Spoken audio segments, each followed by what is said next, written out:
In the mid-18th century, British amphibious warfare could occasionally descend into farce.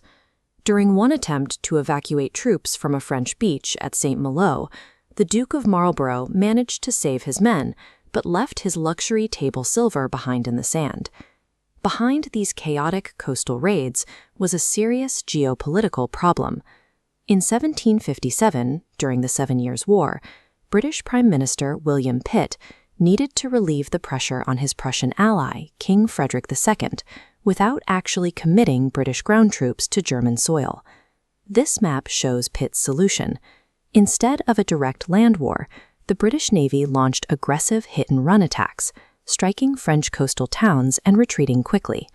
The goal was forcing the French army to pull troops away from the Eastern Front to defend their borders.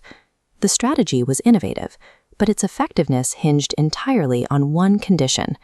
The military had to execute these rapid landings and evacuations with absolute precision. The man selected to lead this fast-paced campaign was a 70-year-old British general named Thomas Bligh. Bligh was widely liked by his peers and known as an amiable, good-natured man. However, he was also a confirmed landlubber.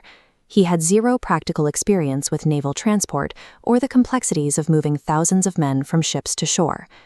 The British government had conceived a tactical plan that required seamless coordination between the Army and Navy, yet handed the command to an officer who lacked the specific expertise to navigate a coastal environment. Bligh's first assignment in August 1757 went smoothly. He successfully captured the port and fortifications of Cherbourg, burning French shipping in the harbor.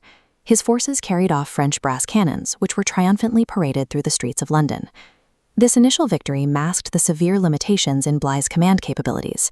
His second expedition, returning to Cherbourg, Malo encountered a sudden weather event. After Bligh landed his troops, a squall forced the transport fleet to seek shelter several miles further down the coastline at St. Cast. With the fleet relocated, Bligh was suddenly physically cut off from his escape route. As he waited, French troops began to appear in the surrounding countryside. The entire premise of the fast-paced, hit-and-run strategy had evaporated. The situation now required rapid adaptation and decisive movement, testing the exact skills the general lacked. To reach his ships at St. Cast, Bligh first needed to march his men down the coast and cross the river Ecrinon. Displaying his complete ignorance of the sea, he proposed crossing the tidal river at high water, which was physically impossible. Rather than forming his 10,000-strong force into a defensive line to drive back the arriving French and buy himself time, Bligh simply sat and waited 9 hours until the tide receded enough for his men to wade across. This topographical layout shows how that delay proved fatal. The inaction allowed growing numbers of French troops, and even armed local peasants, to move in and hem the British forces against the sea. Bligh made the decision to camp for the night. As he openly broadcast his own fear of being trapped, that anxiety spread through the ranks. By the time the march resumed the following morning, the usual military order had dissolved, replaced by a clear sense of panic among the troops. By failing to act while he held numerical superiority, Bligh turned a brief logistical delay into a tightly closed trap. When morning arrived, a message was sent to the fleet for an early evacuation. Stealth and speed were the only remaining advantages the British had. But Bligh ignored the need for stealth. Rather than slipping away quietly, he ordered a vigorous reveille, raising the entire countryside with a noisy background of drumbeats. Despite the obvious need for haste, he then ordered his 10,000 men to march toward the boats in a single-file column, delaying the re-embarkation by several hours. His luck finally ran out. An expected force of 10,000 French troops from Brest arrived and attacked the retreating British soldiers just as they were taking to the boats. Under heavy fire, General Drury and the Guards Brigade were forced into a suicidal counterattack against the French to allow the embarkation to continue. French artillery splintered the transport boats in the water.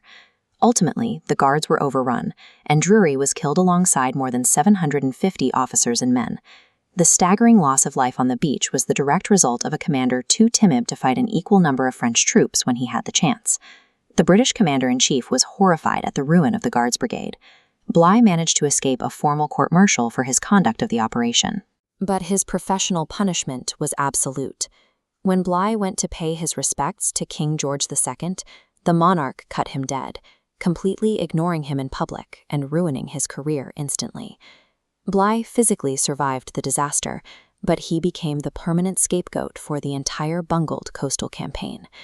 The true casualty of St. Cast was the overarching military doctrine. Following the massacre, William Pitt's strategy of hit-and-run coastal raids was permanently abandoned.